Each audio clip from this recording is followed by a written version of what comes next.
Sud Radio, les Jeux dans tous leurs états. Maxime Liédo, Clément Arion. Ensemble en direct, c'est la dernière ligne droite. Vous suivez aussi les Jeux paralympiques en direct sur Sud Radio et on retourne voir le camarade Jules. Eh oui, les Jeux paralympiques, on y est. Ça débute le 28 août prochain et ça va durer jusqu'au 8 septembre. Il va donc falloir patienter encore un petit peu, mais c'est l'occasion pour vous, Jules Boscherini, de revenir sur certaines des performances qui ont marqué les paras. Et on va s'attarder sur une performance de nos Bleus aujourd'hui, direction les Jeux paralympiques de Tokyo en 2021, avec cette finale de tennis fauteuil entre la France et la Grande-Bretagne.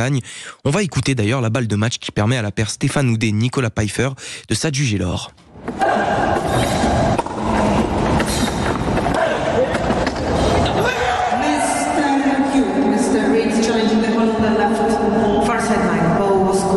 Donc il y a un petit moment de flottement sur cette balle de match, puisqu'on ne sait pas si la balle est bonne ou pas. Et puis la délivrance va arriver dans quelques secondes. Et ben voilà. Une très grosse performance des tricolores qui s'imposent en 3-7 après 3h25 de combat.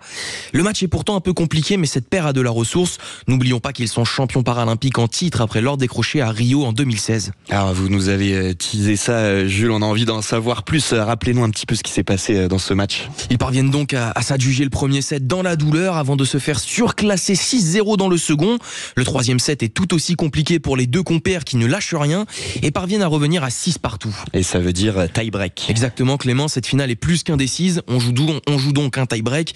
L'issue de ce jeu décisif, vous la connaissez puisque vous l'avez entendu. Et puis à Paris, Stéphane Houdet va tenter d'aller chercher une nouvelle médaille d'or en double. Ce serait la 4e. Cette fois, c'est avec Frédéric Cataneo que le natif de Saint-Nazaire défend ses titres. Eh ben on verra ça, on espère une médaille en tout cas pour Stéphane Houdet. On continue Maxime avec les Jeux paralympiques. Exactement, alors que les Jeux se sont terminés, vous le savez, on va continuer sur Sud Radio en direct pendant 1 heure entre midi et 13h à vous faire vivre justement ces Jeux paralympiques qui, comme vous le voyez avec les différents invités qui se succèdent au standard et dans ce studio, vont être également un événement à tous les niveaux et nous sommes avec vous Ludivine Munoz, bonjour. Bonjour. Vous êtes ancienne championne paralympique de paranatation, désormais responsable de l'intégration paralympique et de l'accessibilité. Alors Ludivine Munoz, combien de sites vont accueillir déjà ces Jeux paralympiques ? C'est un petit peu moins que les Jeux olympiques, c'est ça ? Effectivement, alors 19 sites vont accueillir les Jeux paralympiques, puisque les Jeux paralympiques, c'est 22 sports. D'accord. Et puis, comme aux Jeux olympiques, vous avez aussi des épreuves sur route qui vont se passer avec le marathon paralympique et le paracyclisme sur route. Donc on aura tous les sites en région parisienne, si j'ai bien compris, c'est ça ? Alors en plus, nous avons bien sûr tout en région parisienne et nous avons bien sûr le paratir sportif qui sera à Châteauroux. Ça n'avait pas de sens d'emmener les athlètes paralympiques dans toute la France et notamment pour le cécifoot qui est l'équivalent du football qui lui se retrouvera au pied de la Tour Eiffel. Et d'un point de vue logistique, vous en parlez d'ailleurs du cécifoot. Certains sites vont être transformés. Il y avait ce site du stade Tour Eiffel, on avait le beach volley. Ça va être transformé. Comment ça se fait un petit peu cette organisation, ces transformations des sites ? Comment ça s'est opéré ? Alors oui, on appelle ça la transition. On est tous, ça y est, mobilisés sur cette transition passée d'olympique à paralympique. Et puis forcément, donc le sable du beach volley va être retiré pour accueillir le stade du cécifoot où là, on a dû stabiliser avec des barrières qui s'installent autour parce que les joueurs de cécifoot, ont la balle qui viendra toucher les parois du terrain. Et c'est ainsi qu'on transforme tous les sites pour adapter au sport paralympique qui est attendu. Alors c'est à chaque fois le même site. Alors on vient de parler là de cette exception de cécifoot, mais sinon on accueillera par exemple la para-équitation au château de Versailles après l'équitation et nous avons bien entendu la paranatation à l'Arena La Défense après la natation. Finalement on sera un petit peu sur la même configuration que les JO.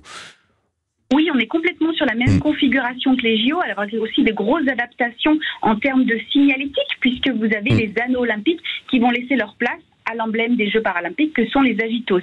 Et puis forcément, il y a un gros travail à faire aussi de nettoyage au village, puisque le village va bientôt accueillir les athlètes paralympiques qui arrivent quelques jours avant la cérémonie d'ouverture du 28 août pour justement être accueillis dans une zone toute propre, toute récente, pour leur montrer qu'on les attend pour les Jeux paralympiques.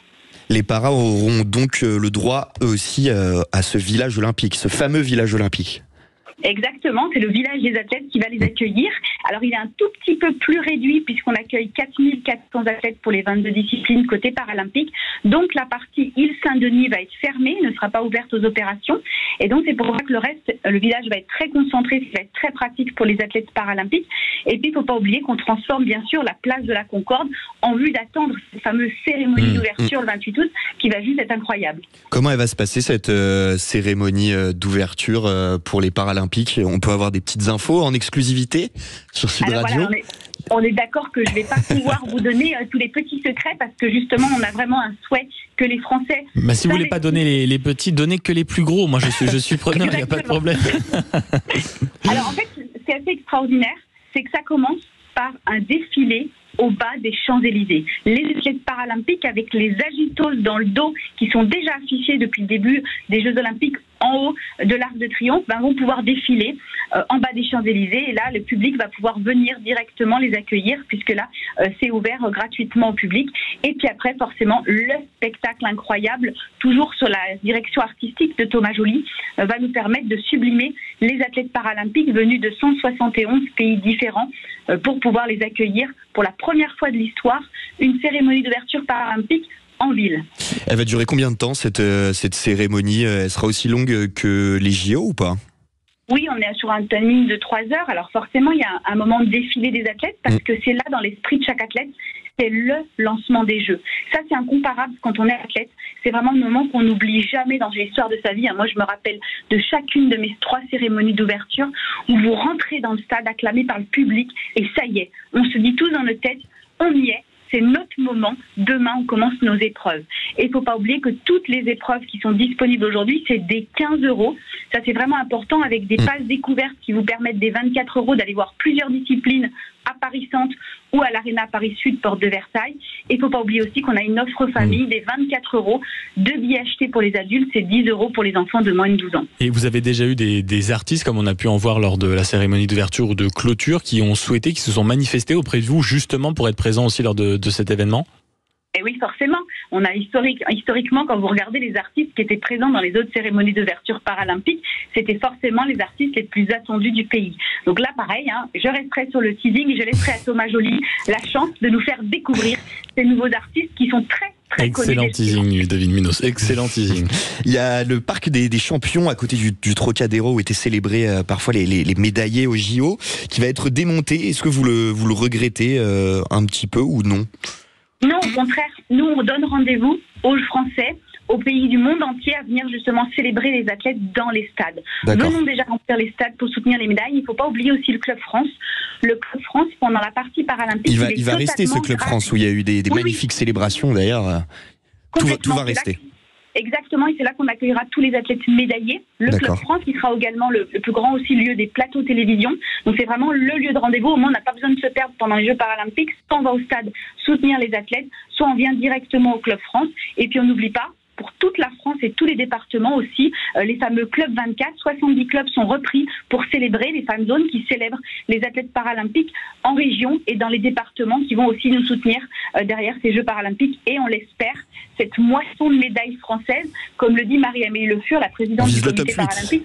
Voilà, top 8, avec possiblement 20 médailles d'or. Voilà l'objectif du comité paralympique.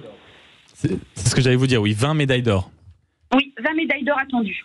Alors on croise tous les doigts pour en avoir un peu plus. Bien sûr. Évidemment. Et cet engouement autour des JO, est-ce que vous espérez donc qu'il va se poursuivre? Tony Estanguet a dit qu'il y avait la moitié de la billetterie hier qui était déjà vendue, c'est bien ça? Oui, je vous confirme. Et puis alors, les chiffres en ce moment sont en train d'exploser. C'est ce que nous disait le camarade Jules Boscalini tout à l'heure. Ouais, c'est ça. Combien aujourd'hui, actuellement, à l'heure où on se parle, combien de billets vendus déjà? On est toujours sur une dynamique qui m'annonce toujours 1,4 million vendus et on se rapproche des 1,5 million. Là, c'est imminent.